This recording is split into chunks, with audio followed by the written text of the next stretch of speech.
Hello! Welcome to another episode of Mega Manga Monday. I am Jason Hahn, and today we're talking about Chainsaw Man. We kind of have a new anime episode to talk about, which I think is the third episode? Yep, the third one. Alright, thank you, Ben. And The we're way I all. keep count is just by counting how many different endings there have been. Yeah. The Chainsaw Man anime has been phenomenal and has had a different outro every time. Very enjoyable, especially this newest one. Welcome to Mega Manga Mondays. We're going to probably talk about the Chainsaw Man anime first. And then we're going to dive into the newest chapter of the Chainsaw Man manga. We're on chapter 108, Something Important to Asa. It was an excellent chapter, but if anybody's wanting to listen to this without spoilers about the manga and just want to hear about the anime, we're going to start out with the anime. But before all that, introductions. I am Jason Hahn, writer for ScreenRant.com, and I happen to be a video game writer. I do reviews and all that kind of stuff, but I'm a huge manga fan. So I started Mega Manga Monday to talk about the series we love. And I could gab about it by myself for a little bit, but as you may have heard, I've got some buddies with me. Ben, how you doing, man? I'm doing pretty good. I'm Ben. I'm a writer at Screen Rant as well for the comics, manga, anime sections. And I love Chainsaw Man, so I'm hyped to talk about this latest chapter and episode because they were both superb. Absolutely. We finally got more time with Power, who's one of my favorite characters of the series, and a very, very important episode for her thing. It was handled really well. Steven, how are you, man? Hey, yeah, I'm good. Yeah, my name's Steven. I write for the manga, comics, anime section, just like Ben. Also started doing interviews for the interviews section.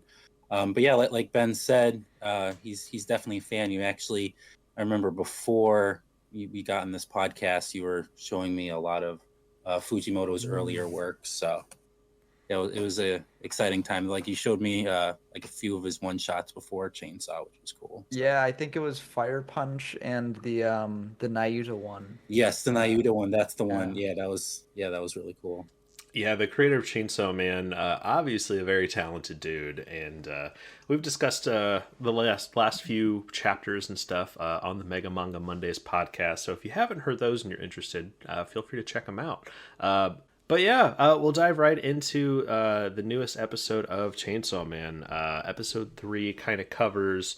The last time we left off, Power jumped off of a skyscraper, flattened a sea cucumber devil, making a big old mess, and Makima was not happy. And then she just straight up lies, saying Denji told her to do it, and watching them squabble. You mean Power?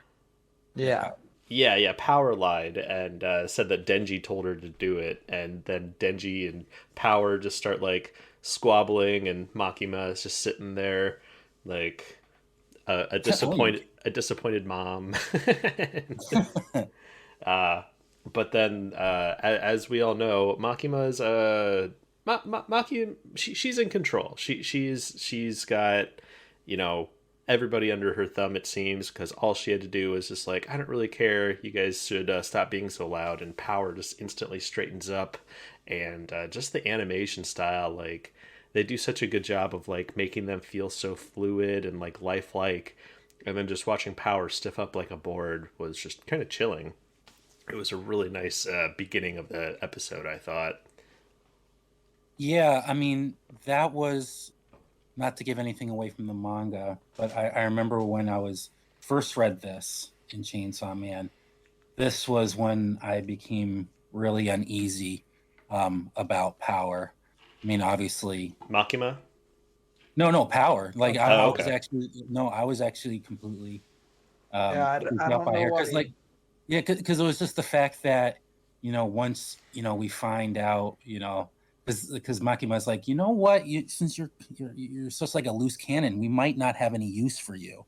And then she ends up trying to throw Denji under it. It's no, it was all his idea to get him. It was she's going to be problematic in the future. I just remember, just being really off. And they did a better job with it in the anime. Well, I wouldn't say better job, but it's just you could really see the panic of Yeah. not wanting to be euthanized, as Makima says. So yeah, it was just a great scene. Great scene. Yeah, and then later in the episode, we have Power betraying Denji, just Yeah. like right out of the bat. So that was done pretty well, I thought, as well. And it was done in a way that, doesn't really make you hate her, which is good. Because in the manga, I think that some people read that and were like, oh, Power. Why Power betrayed Denji? That's terrible. Like, just for a cat? Like, I don't know. But I mean, I always liked Power, so I wasn't. But then again, I got onto the series late when I could read more and see more of Power in the future. Slight spoiler: Power does show up later as well. Yeah, right. I guess the last we saw of her was her getting eaten by the Bat Devil. So, but yeah, she does show up later, and it's just, I'm so happy that they're doing Power and Denji's interactions justice. Yeah. Oh, sorry. Keep going. Yeah, I mean that whole scene with like Power and Denji, like Power basically convincing Denji to come with her. Oh, in front of the vending machines. Yeah, and him being like, didn't take a lot of convincing. I'm actually a dog person. Yeah. Like she's like, oh, I'll let you, touch my boobs, and he's like, that bastard. Oh, he took your cat away. That's terrible. Oh, and she's like, oh. I'm glad you bring that up because I loved it because I ended up what I like doing is after watching it, reading the manga and seeing if they left anything out. They had the O's in there. Oh my god! But it was just so much more funny. And I was always like, Yeah. Some brilliant soul actually like clipped just all the O's together and posted on Twitter. So it's just like it's like an 8-second like video of just Power going and I had to retweet that on our Manga Mondays Twitter account at Manga Mondays, and just that's pretty much my reaction when I'm watching Chainsaw Man at all, like the anime, just like oh my god, it's so fun. Especially like this chapter this episode just felt like it just kept on going. Like I think a lot of us have been worried, especially whenever they adapt a new anime. You're like, okay, are they gonna? Pacing is of course a big issue with a lot of anime, especially weekly animes. Luckily, we don't have that issue here because I'm quite sure that they've gotten 12 episodes done, and they're kind of doing a yearly model, probably with the release of this. Okay. So they're gonna do like the cores thing. Yeah. Okay. But they're going to be they're able to like tell a good amount of this without it feeling like rushed or too slow or anything like that. So we got a pretty epic, probably Denji's best fight so far. I mean, it's only like his second fight, I guess. But him against the Bat Devil just looked phenomenal, and I thought the way that they animated the Bat Devil like really was giving me some Berserk Zod vibes. I don't know. Yeah, a little bit.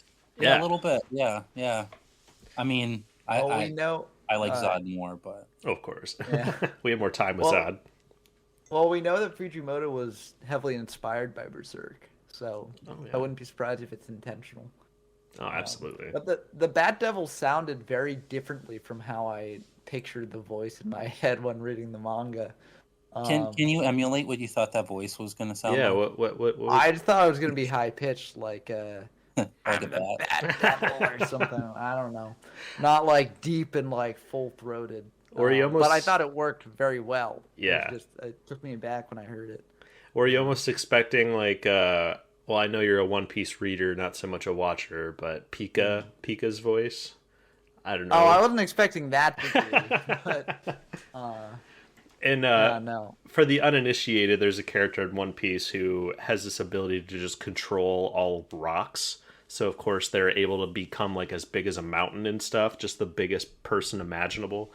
And then you hear them talk, and they talk like this, really squeaky. It's a pretty fun, consistent gag there. But I think that would have probably ruined the moment if Bat Devil talked like that, just because he's supposed to be so scary. But especially like watching him eat the cat and Power was pretty was probably pretty traumatizing. I probably wouldn't have enjoyed seeing that as a kid. But this is not a series for children. It's not. Cartoons are not all for children. I'm already showing it to my 4-year-old. What are you talking? No, I was kidding. Yeah. That's great parent.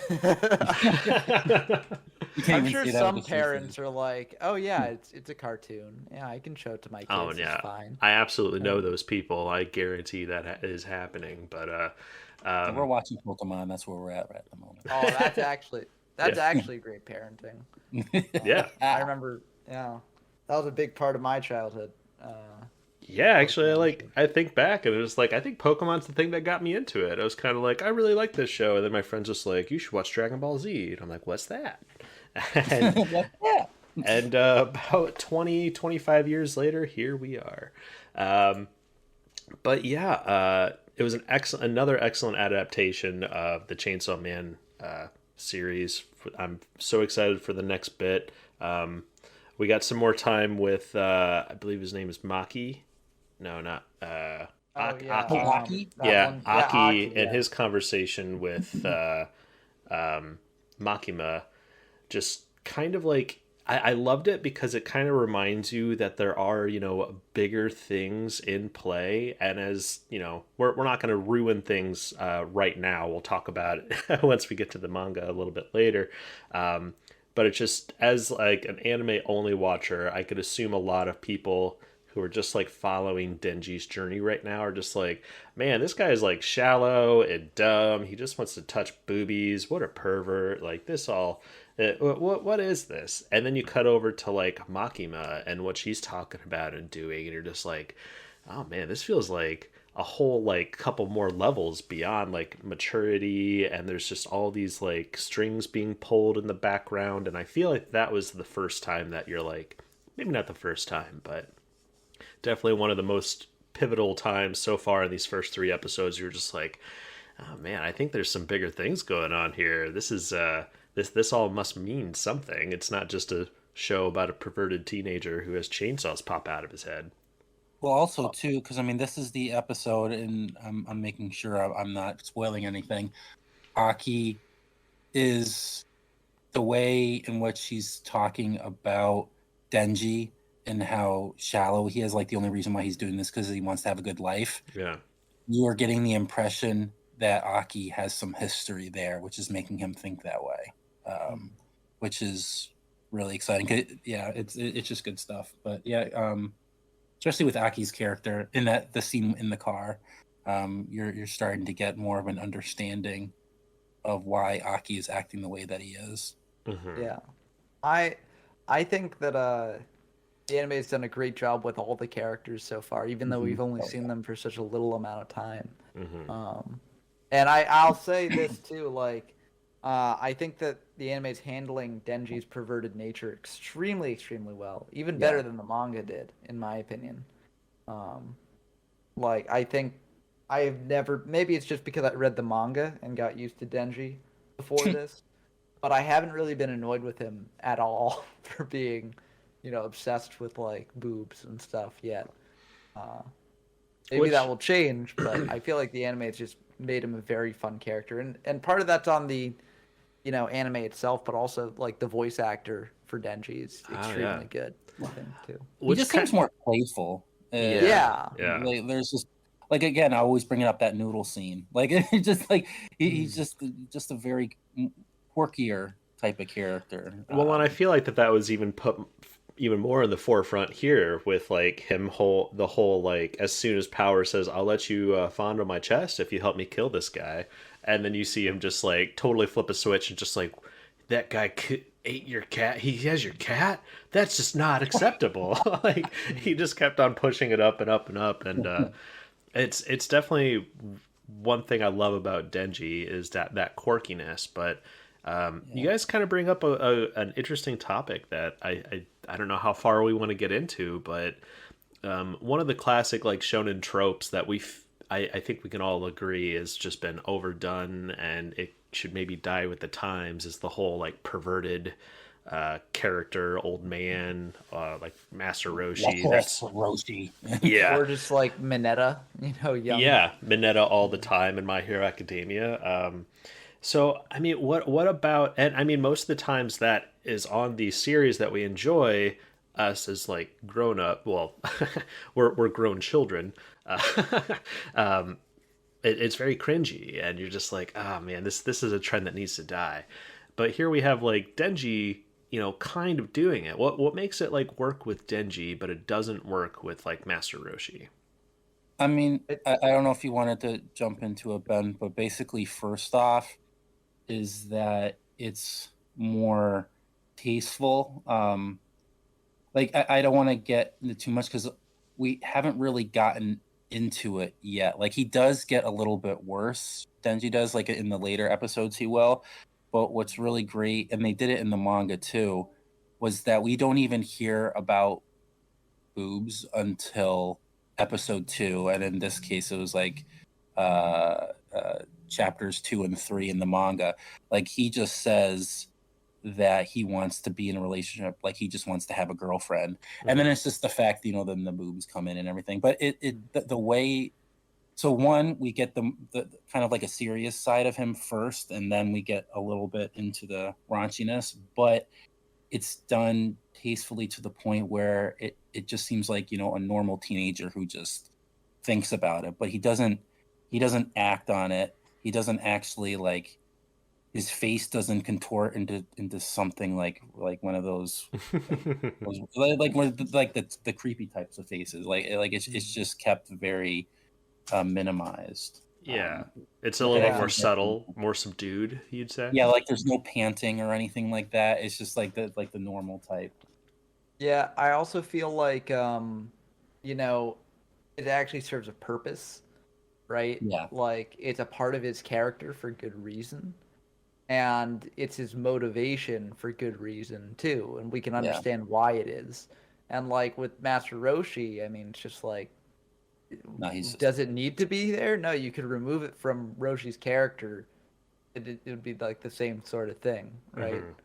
and So, yeah, I mean, and same with Mineta too. Like Mineta is like, he just exists to be a pervert. And when there's someone like that in a series, it feels less like an actual, character and more like just, oh, the author wants an excuse to put some perverted elements in the story. Uh, and I feel like that is why it is oftentimes done so poorly, because it's just, people in general. I mean, there are all types, right? So Hmm. some people, I'm sure, read series just for the fan service, but Hmm. people in general, I think, don't really want to see too much fan service, or at least too much demeaning fan service, Hmm. in a story that they're reading for the story, not for titillation, right? Right. Well put. Yeah, I'll say two more things, maybe more, but I'm actually rereading Dragon Ball right now, Oh, cool. and it's actually a lot worse than I remember, actually, Oh, and Uh, not just with with and not just that with or in Roshi. general? No, no, in pervertedness, Oh, okay. like with not just Master Roshi, but even Oolong.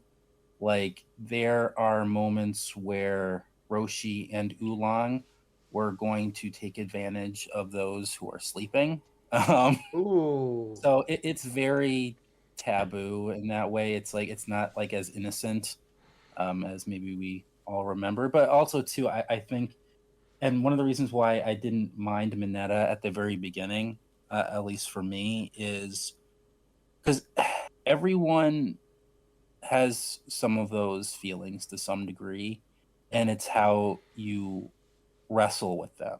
With Denji, and this is why I think it works, is that he just thinks about it, really. Like he's not like going into the absurd details, like I want to do this, I want to do this. Like he just thinks like, wow, he just looks like, oh, there's a chest there type of thing, and he doesn't act on it either. And that's one of the reasons why Mineta didn't bother me at first. Like, even though he was fantasizing these things, he wasn't actually acting out on it. But once he started acting out and his thoughts were coming out into real time and he was acting on them, that's when it becomes a problem. Yeah, I can see that. Because I think, I mean, everyone, like, even like kids, like, you're gonna think things, you know, Yeah. you can't, and it's just about doing it tastefully. And once a character actually starts acting on them and harassing another character, that's when it becomes a problem. And Denji doesn't really do that. Like, he's also the type of character. I mean, we'll see that later on. Is that he asks, he doesn't just act on it. Oh yeah. He, like, he's more of a gentleman. Like, he has these feelings, but he's not like, I don't want to say gentleman. No, yeah, I mean, he's I know what not, you mean. I just thinking Yeah. Denji the gentleman. Oh. And we get that too in these first few chapters. Like, Yeah. the way that he thinks, he doesn't like, I want to fondle, I want to do this and this and this. He's just like, boobs. Well, and I like the art style kind Honzy. of also like works with that too, because I mean even those times like in this newest episode when Denji and Power are on the train on their way to like confront the Bat Devil to save Meowie, he's like thinking about that, and yeah, he's like thinking about it and like staring at her chest, but like the art direction, I mean, I feel like with so many other anime, like Power would be wearing a super tight top and she'd have the biggest hazonga donga bonga longalos that you've ever seen, and Denji staring at him and all this, and just like that's. And there'd be like a pink background with like little lights around it and hearts and stuff. Yeah. There's no like. They'd bounce for no reason, and it's just like this is like that's not Chainsaw Man. It's just like as you guys said, it's like a lot more tasteful and subtle, and yeah, it just works. But just this isn't a spoiler, but it's a tease. But if I'm correct, the next episode of the anime, Denji kind of like has sort of an epiphany almost thing, and like develops significantly. And I think it becomes like less. I know you guys said like you think he gets a little worse at some point, but after him and Power have a specific moment, it kind of like triggers a change in him and has that quick character development that I think makes it a lot more digestible throughout the rest of the series. And I'll also say too. Oh, sorry, I just or at least like you understand what Fujimoto's doing with his character arc at least. Yeah, it definitely comes a lot more clear later. Yeah, for sure. I mean, but actually, and I'll see if I can remember the other thing I was going to say. What really resonated with me, Denji, initially, and it wasn't just the whole boobs thing, but it did play into that, was that he had a refreshing type of dream. Because usually the shonen dream is something aggrandized, like I want to be the strongest in the world, I want to be the best, I want to be the pirate king, you know, I want to be the best type of thing. But him is just like, I just want to live a normal life. I want to have a girlfriend. He's just like, and he can't have that at the beginning. That's what's so heartbreaking about it. And it's another reason why I also like Choujin X, which is Ashida's of Tokyo Ghoul's other manga. His protagonist actually doesn't have a dream, and his whole dream is contingent on someone else, which is very interesting, which is a fresh take on it. But yeah, going back to what I was saying earlier and what's already happened in the manga or in the anime, I should say, is when he gets really deep with the first fiend that he finds. Like, the reason why he's like that he doesn't want to transform is because, you know, he wants to see if he can connect with the fiend. Like, he lies to Aki, like, why didn't you transform? But in reality, it was, you know, to protect, you know, to not get the like magazines all messed up. Yeah. Interesting. He kept that to himself, and I think that's kind of interesting that he would go out of his way to just sound so incredibly profound, and in a way, it was probably true. I mean, it's in like subconsciously, just because of the character that he is with Pochita. I just thought that was so great in that he decides to hide that from others, because most like perverted characters would be like, "Oh man, I want to have those porn magazines for myself." yeah, booba. You know? Yeah, and you know, then again their face will get all contorted. But yeah, it's it's so well done. Absolutely. Yeah. Well, I know we're sort of limited on time, so I do want to get into the manga, but I feel like we would be doing it a service not to discuss the outro. The Uh, ending theme was so good. it was Always great to see Maximum the Hormone. so yeah. That's the name Um, of the band, right? Maximum the yeah, Hormone. they Yeah. did the second Death Note opening. They did the first Hunter ending theme for the 2011 Hunter x Hunter. That is. They did Parasite the Maxims opening. They're just an awesome metal band. And yeah, and it was because of Death Note, and this is the only time I've done it. Like after hearing Maximum the Hormone, it was like the one time I actually went out of my way to buy the physical copy of a Japanese album. Oh, nice. So the one where so where What's Up People and Zetsuo Billy, which are from Death Note. It's from their 2000 album, and hopefully I'm pronouncing this right. Bu Iki Asu. That's like their big one from 2007, which has What's Up People and Zetsuo Billy. But yeah, it's yeah, that band always resonated with me because I remember because before the anime came out, like we got the release saying there's going to be a new outro for every single episode, and I remember reading through. I'm like, oh, Maximum the Hormone, that's awesome. But then actually seeing it, like I was expecting it, but actually getting that new song because I hadn't heard it before, and they just released it on their Spotify. Oh, wow. Only the The Awesome. radio full edit. version or the TV Only edit? the radio edit. So we Oh. not even the radio edit, the TV edit. So it's only a minute and 30 seconds. Oh, bummer. But it's just like it was just exciting because I knew it was coming. But yeah, it's funny, and actually I made a tweet about it a little while ago. Like I love the new song, but it would have been funny if they used one of their earlier songs, and it's from. Let me see if I can pull it up. It's from their 2005 album Rock Impo Goroshi, where they actually, let me see, yeah, they have a song called Rock and Roll Chainsaw. I'd be like, it'd be That's pretty funny if they actually used that song, but Yeah, but then they wouldn't have been able to say cone in it, and that was like one of my favorite parts of the.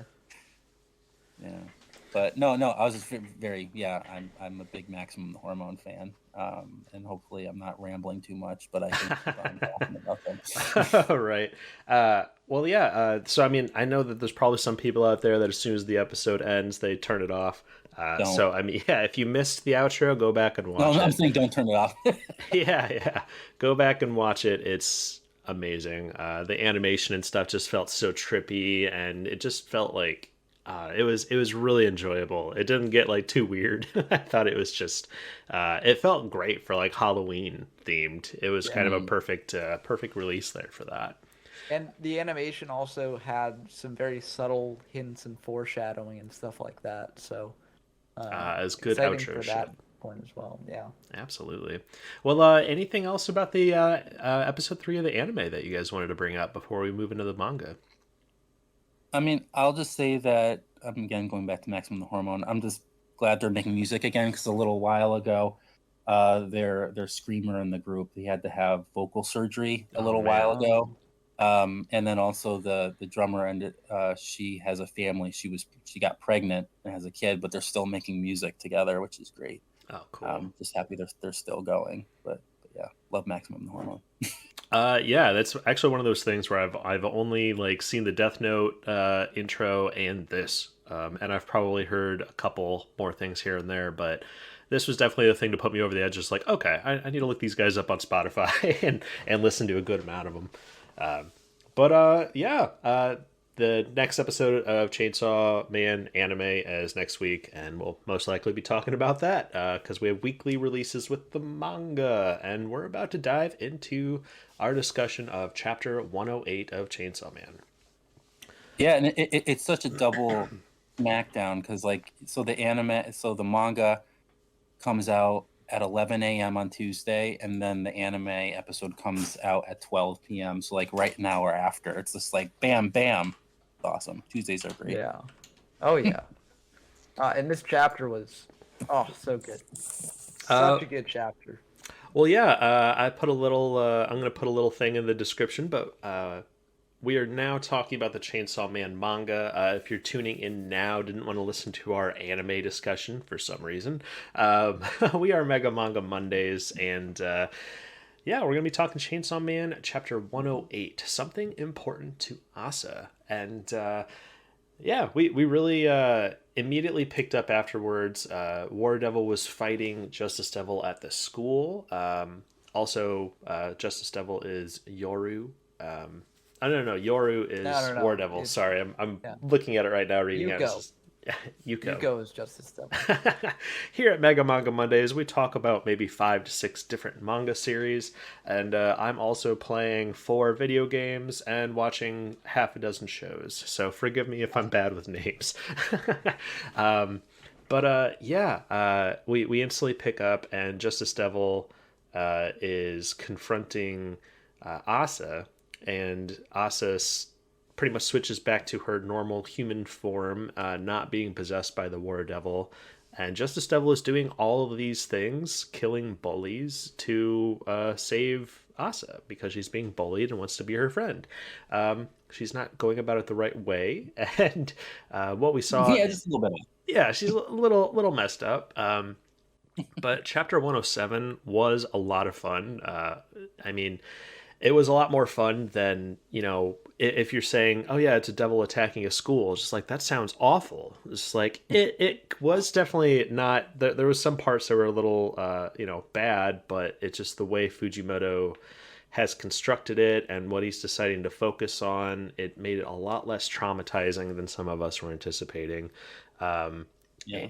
And getting to see Justice Devil, like, trying to, like, it's definitely more of a personality than we've seen a lot of these devil characters have, which is kind of helping us build a little bit more sympathy, especially in this chapter, because I mean she's just trying to help her friend, but Asa is stopping her and making her confront these things, just like, you just killed a bunch of people, like, that's not good. But then the last chapter ended with Justice Devil's able to read her mind, and she's like, no, you can't do that. And of course we end on that cliffhanger of like, well, what is she thinking? What's she talking about? And it's revealed here that for the first time in this entire series, part 2 of Chainsaw Man, Asa wants to fight, which we've discussed in our previous podcast. Like, it seems like she's developing. I mean, when we first met her, she was just this really awkward kid who didn't really want to, like, make friends with anybody. She thought everybody hated her, just like severe anxiety. And ever since she's been possessed, she seems to be gaining a little bit more confidence. And I feel like that just really shined in this moment when she declares, just like, tell me how to make weapons. So what we've learned previously is War Devil, anything that's hers, she can turn into a weapon. And the stronger the bond to that particular thing, the stronger the weapon. So she just thinks, oh, I need to just go ahead and make... She rips her outfit off and turns it into a sword. And one thing I really, really appreciated, I mean, we're just talking about fan service and all that stuff. Fujimoto is not drawing Asa, like, overly sexualized or anything. And even her body language, she's just, like, so awkward and uncomfortable. Are you all right? Yeah. Oh, okay. Yeah. I heard like a crash or something. I know, it wasn't me. Oh, all right. But she's just like so awkward and uncomfortable in her body language. And there's even some panels where it's just like showing her versus the Justice Devil. And the Justice Devil is like kind of doing these weird poses, like sexy girl poses, but it's this huge, disgusting monster. And then it like cuts to Asa just being like, I feel weird just wearing bra and underwear. And I just really liked that parallel there. But I don't quite see the sexy girl poses with the Justice Devil, but that's just me. Oh, I mean, it's not sexy. I was actually going through. I was flipping through trying to find them. But I'm more referring to. I think I'm looking at it right now, page 6. When Justice Devil is just like, when I was given this power, I received a heart that shines with light, and she's kind of like got her chest, out, and then the next panel she's doing like a. I think that's how I read leaning over. I think she's just leaning to tell Asa that. I'm not sure. It's an intentional like contrast between their relative sexinesses. That's just how I read it. But Others might have as well. Who knows? uh, but yeah, then things kind of escalate from there. Just a bit. Yeah, and just, that's another kind of revelation here is War Devil was just like, that outfit's not going to make you very powerful. Like, that's not going to be a very good weapon. And then she barely touches Justice Devil and she explodes into about 100 pieces. Come to find out, the outfit was one of the last things her mother bought Asa before she passed. And it actually reminds me, there's this amazing Doctor Who episode, Matt Smith Doctor Who, where they go into like another universe that doesn't accept money or currency, but they have some way of telling like how important an item is to somebody. And the more important an item is, the more valuable it is in currency, essentially. I'll just say that everything after Tom Baker didn't work for me as the Doctor. I'm an old school Doctor Who guy. Oh boy, that's a whole nother podcast in itself. Let us know if you want us to do a Doctor Who podcast. Oh boy, I don't have time for that. Actually, I mean, I am not a Doctor Who fan. Doctor Who, Doctor Who. I mean, I don't know. But slow clap. But slow clap. I will say, yeah, I thought like, I mean, everything that you said, pretty much I've agreed with, and I just wanted to mention that like one of my favorite moments in the chapter is when she hits Yuko with the sword and just goes like bonk and Yeah. flies And then away. it cuts to War Devil just like, shit's weak. Yeah. It was pretty funny. Well, because it's great too, because she's still a horrible like fighter. Like she still has no experience. She's still bad. The only reason why it ended up going well is because she just had a great bond with the clothes. That's the only reason why she won in that instance. And I think it also shows that like Asa can make more powerful use of the War Devil's powers than the War Devil can, because Asa's got actual connections to things, and the War Devil does not. At least at this point. So great. I'm excited to see how that manifests in the future as well. Yeah, great observation there, because it's I will meld into that, but one thing that I really enjoyed about this was Asa. Asa knew it about her uniform. War Devil is supposed to be like in her brain. They're sharing a body, but War Devil didn't know, which is kind of weird. Like, you'd almost think that. Well, she doesn't really know how her powers even work. Like, she's like the way she's been acting it, like she doesn't. Well, obviously, Asa doesn't know how her powers work, but I mean, my point is just like War Devil's not able to read Asa's mind, even though they share a body. Well, I don't think that she didn't know. There's nothing that says that she didn't know. I think it might just be the War Devil doesn't care, right? Like, or think about that, right? She's just like, oh, I doubt that could be a strong weapon. She doesn't value the fact that given that's the last thing that her mother gave her, there's an emotional connection there. I more lean towards it being that instead of just like a mind reading thing, but it could also indicate that as well. We don't really know exactly how the relationship works yet. Well, we get a panel of War Devil saying, "You surprised me. The swords I make of people I killed were always pretty average." And then that's when Asa explains, "Well, that was the uniform my mom gave me, so that's why it was so important." But I don't know if that means. But the thing is, we don't even know. They never explicitly say that it's what's important. Like it just says, like they just say, they just say just something that belongs to you, which is great because we still really don't know. Because like I was writing an article about this and trying to think about it. It's either one, the thing that is being possessed or the thing that belongs to Asa Mitaka. It either she has to have a strong bond with it, or like the stronger the bond, the stronger it is, or it could be the longer that she has owned or the longest that item has belonged to her. Like we still don't know if it's the actual bond that she has or the length of time. And I also it was interesting because when I was writing that article, I realized something, and it kind of worked for me too. Is that if you probably remember the first chapter of part 2, it didn't really resonate with me as much just because Mitaka, she didn't have as strong a bond with the teacher that the Ward Rebel converts into a weapon, and like I just always felt like that was a lackluster way of starting the series.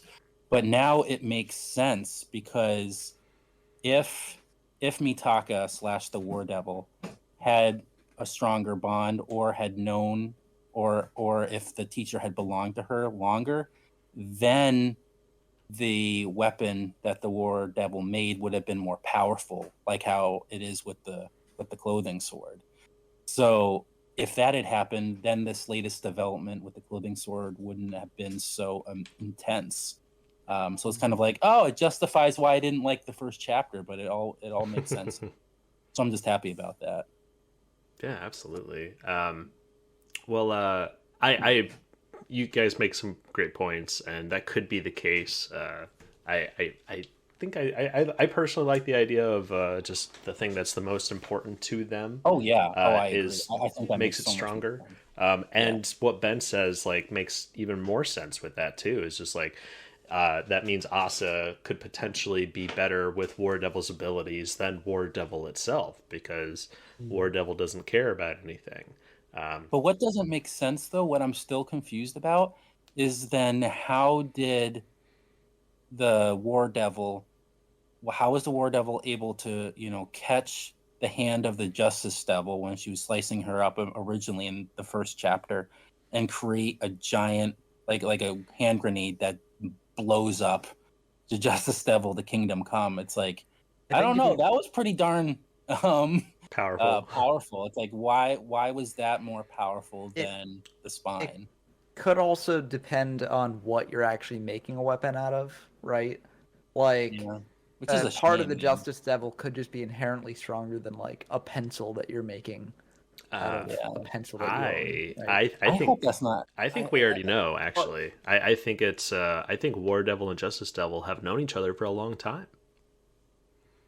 I think that That would be cool. I think they've been fighting each other for probably centuries, but I don't know if we have enough to say that yet.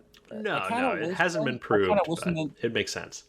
It would have been great, like, then if they had, like, because like the way that they've talked to each other, it creates the impression that they never have, which is a shame, because I like that reading, because when I was thinking about that, I'm like, I wonder why the hand grenade was so much more powerful. And it's either because she made it into a hand grenade, like Ben was saying, or it's because the War Devil had a relationship longer with the Justice Devil. But when you're thinking about it, it's like, well, the way they're acting now, it's as if they just met. Well, context there. Wasn't it established previously when oh man, anybody who is still listening and we're anime only watchers, about to drop huge spoil, but when Power died, I thought she was just like, when I am reincarnated, I'm not really going to have any memories of this, so you're going to have to like find me and pretty much rehabilitate me essentially. Right. Well, I mean, they don't have no memories, though. That's the thing. Like, they're completely new. So, I don't think that. I mean, the Justice Devil did reappear very quickly after dying the first time. Yeah. That could mean that the blow didn't actually finish the Justice Devil off. Yeah. It could have just finished off the person that it was contracted with. Mm-hmm. But he's going to be alive at the end of this chapter too. Oh yeah, we're actually moving right into it didn't seem very long since they reincarnated, so that didn't make sense there. That actually brings us right into the end of this chapter. Well, I have one thing that I wanted to say in regards to this. I don't think that Yuko is acting as if they're fighting against the War Devil. I think they're just acting as if they're trying to save their friend, and the War Devil's getting in the way of that. Absolutely. That's how I'm interpreting that. So, but the end of this chapter is very exciting.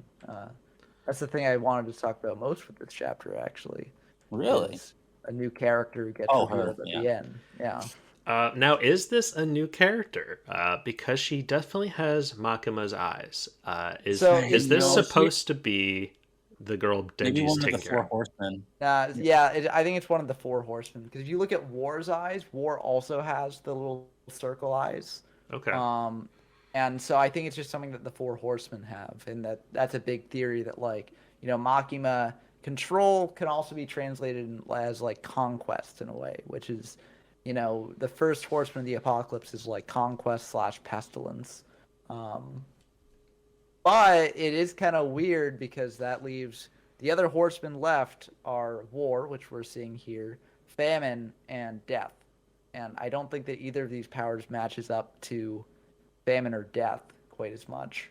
Yeah. Oh boy, Um, a death devil. Imagine how brutal that's gonna be. oh yeah, I mean this could be the Death Devil. Maybe she can control how things die, and so she's just like, boom. You know what I don't. You know what I wanted, which is probably not happening. What? I I don't was know. like, You've said that about Boruto, and well, there we are. well, it's just like that would I would be so happy if this was Nayuta and she dyed her hair and for some reason she can grow older faster. I was like, maybe that's her, but that's not. I'd be kind of disappointed because then that would mean that Denji, the whole Denji being a father to her thing, it's kind of out the window. Yeah. Which I was like, honestly, oh, is like, that Nayuta? Oh, but she has the wrong colored hair and she's a little too old. Oh yeah, no. yeah, it falls apart the more I think about it. But yeah, I when I first saw it, I was just like, wait, is this Nyota or Nyuta? The girl Denji's supposed to be taken care of, but yeah, she's. We haven't at any point said like this is a couple years later or anything like that. I mean, have we gotten a time frame of how much further this is after part one ends? Well, Denji's still in high school, so it can't be Mm-hmm. too far after part one, right? Like he's still high school age, that is, Yeah. right? So not more than 4 years, probably. Okay, so I mean, potentially it could still be her, because when we were Yes. introduced to her, she could be maybe like 10 to 12 years old. I think she's more like 8. Maybe, I don't know. She seemed really young. I yeah, think she grows up faster because the way she reincarnated is that she goes through life faster. That's hmm what I'm Ah. sticking to. And she dyed her hair. Yeah, I mean, I will say, Shibe told Denji, like, we found this girl, in China, picked her up, and she's, if she had been born right when Makima died, then that is a bit too old for, immediately after yeah, her death. But I mean, I don't know. It could be. I don't get why she'd call Asa her little sister. Though. yeah. Wouldn't she be the younger one there? But Well, yeah, that's a but I I would, great reading that she might be one of the four horsemen of the apocalypse, essentially. Calling the war devil her little sister. It's yeah. Well, I scary. mean, I've had the theory, and like, it's not a theory that's unique to me. But I think that each part of Chainsaw Man, I think there are going to be 4 parts. Maybe that's not the case, but each part focusing on a different horseman. First one is on conquest, which for Makima. Second part on war, uh, and then the other two will be famine and death. But I could just be way off base. Yeah, I think we'll that'd see. be really neat. I'd be there for it. and it's interesting. Like, well, I just want to go back. Like, it was something that Ben and I were talking about a little while ago in a former podcast. Like how we read certain things. Like for me, at the end of part 2, I saw Nayuta's presence in Denji's life as being forced upon him and having to,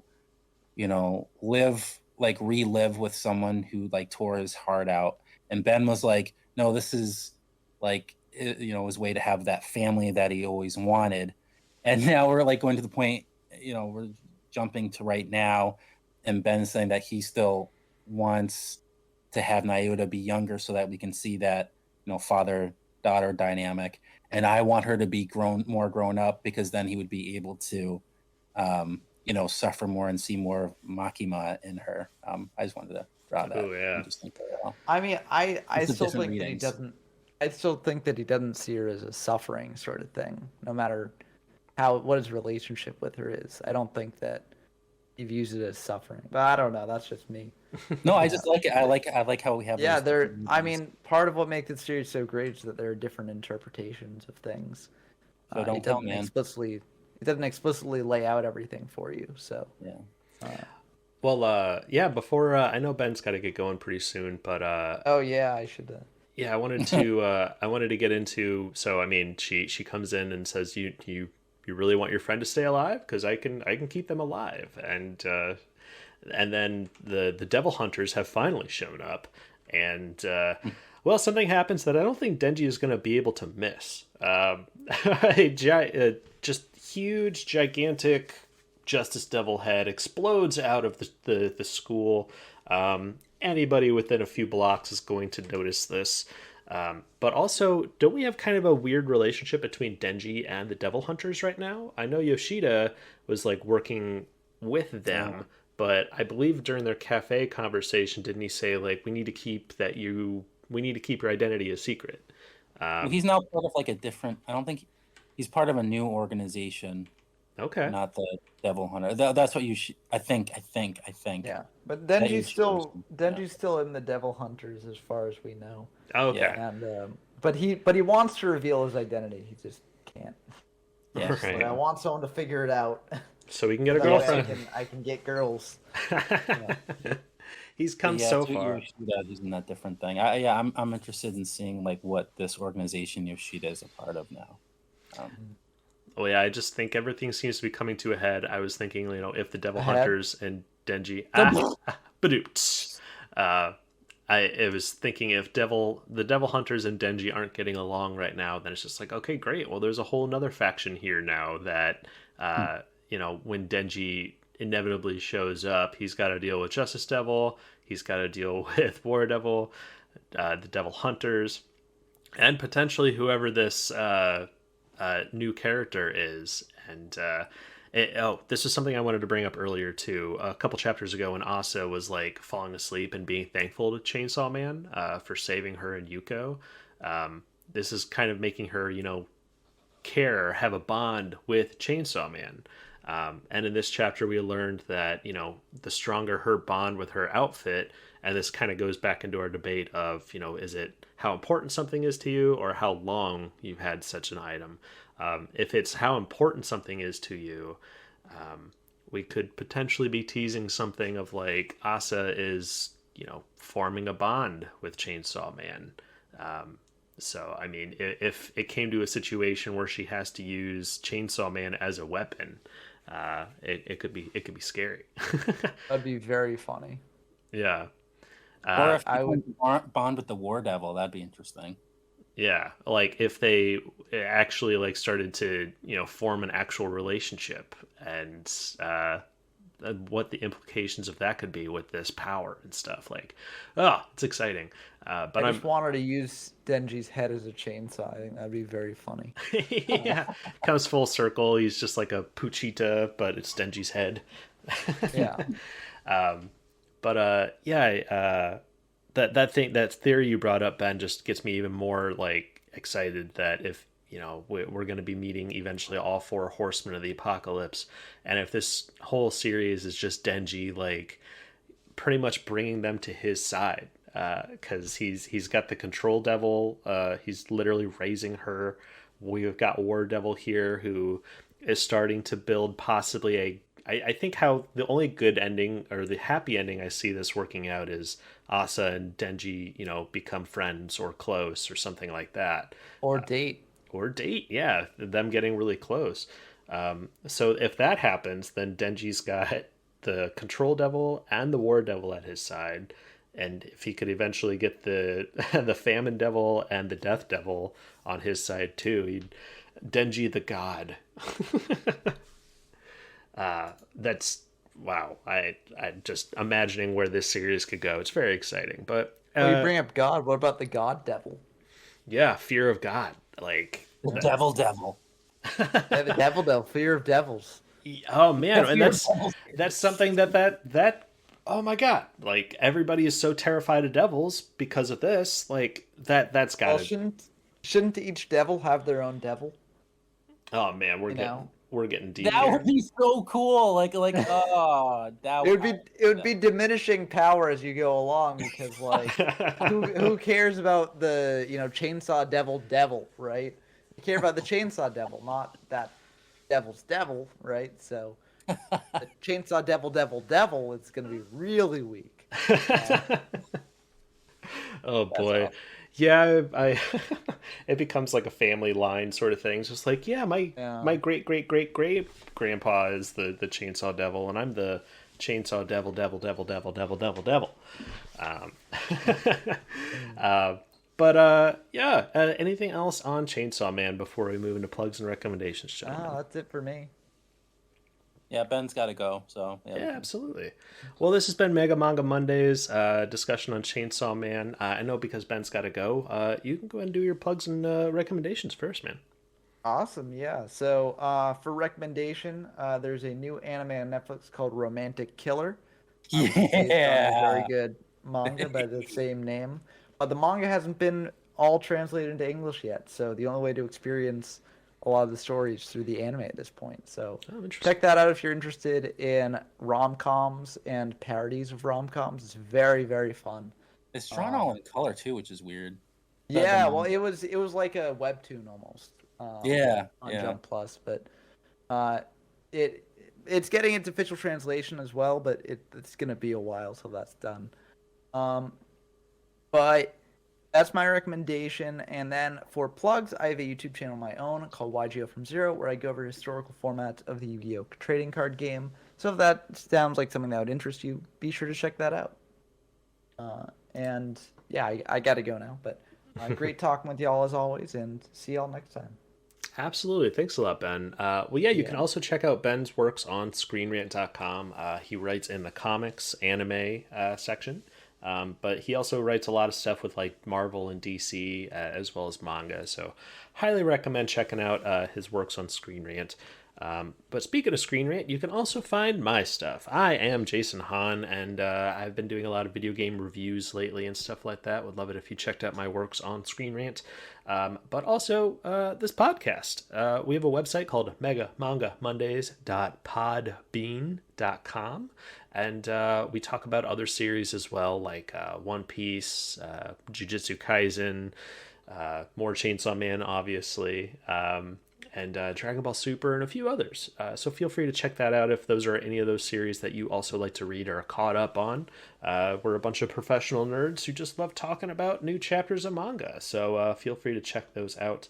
One last plug on my part, too, is I have a YouTube series called Honzy and Friends. I like to stream on Wednesdays and Sundays playing kick-ass video games. And even some comedic Let's Play videos that I've played with some friends. Got a little bit more editing on those, and those are a little shorter, a little bit more digestible. But done series like we finished the remake of Metal Gear Solid. Done some NHL with some friends. We're getting pretty mad at each other. It was a lot of fun. Highly recommend. But we're probably going to be doing, me and my wife recently played the first BioShock on stream and had a lot of fun with that. So it was her first interpretation of BioShock. She's never seen BioShock, she's never played it. So it was kind of interesting watching her reaction to some of that stuff. Spoiler alert, she wasn't that scared. Which I thought BioShock was a very scary game when I first played it. I loved it. But that about does it for my plugs. Steven, how about you, man? Yeah, well, in BioShock, aren't like the big monster things called Big Daddies? Yeah, Right? yeah, the big daddies. I And remember the those big things suits. freaked me out when I was a kid. Yeah, I Yeah. was like, whoa, those things were scary. Oh, they're And it had awesome. and in that the commercial for it, I remember it had like that eerie 20s music playing. Yeah, it was creepy. But yeah, have a few recommendations. I'm actually gonna steer away from anime and manga just because I've been recommending a lot of stuff. But right now, I mean, I talk about it sometimes, but IDW Sonic, just in a really great place right now. Really enjoying it, and this is coming from someone like if you're a Sonic fan out there, I am massively into Archie Sonic. That's what I grew up with. It will always be the best. But I'm here to tell you, it is possible to like both. You can like IDW and Archie. It wasn't always the case with me with IDW, but it's getting good. And then there's also IDW had just started the next volume of their Star Trek series, which is really interesting. It's basically like the Avengers of Star Trek. There's like this new crew, with Benjamin Sisko as the captain, from DS9, and it picks off where DS9 left off, where basically became this like ultra dimensional other being when he went into the Temple of the Bajorans. He's back, and now he has a crew with Beverly Crusher and Data from Star Trek: The Next Oh Generation. my. We have Paris from Voyager and others that I'm not familiar with because I don't know the newer Star Trek as well. But there's also Scotty from the original series, and the reason why he's there, and I'm writing an article on this, is because of an episode of The Next Generation where they actually brought Scotty back, which explains why he's on this crew. But Oh yeah, yeah, it's I did see that one. new generation of Star Trek. Yeah. That sounds incredible. I didn't know that they had like an Avengers style Star Trek thing going on. I haven't It just started finished. yesterday. Like the Oh first wow, very new. thing, yeah, came out on today's Friday, so it came out on Wednesday. So yeah, the newest volume, the next chapter has begun. Awesome. Well, I'll have links and these plugs and recommendations in the description of this podcast. But yeah, feel free to reach out to us. You can follow us on Twitter at mmangamondays and let us know if there's anything we missed about Chainsaw Man that you'd like to hear us talk about. Or also just like to hear what your favorite bits of these chapters are or the anime. But yeah, we'll definitely be doing another episode next week. We have a new chapter and, of course, a new episode of the anime to watch and enjoy. So had a lot of fun, and I look forward to the next one. Yeah, definitely. Me too. Yeah. All right, well, thanks for your time, and yeah, have a good one.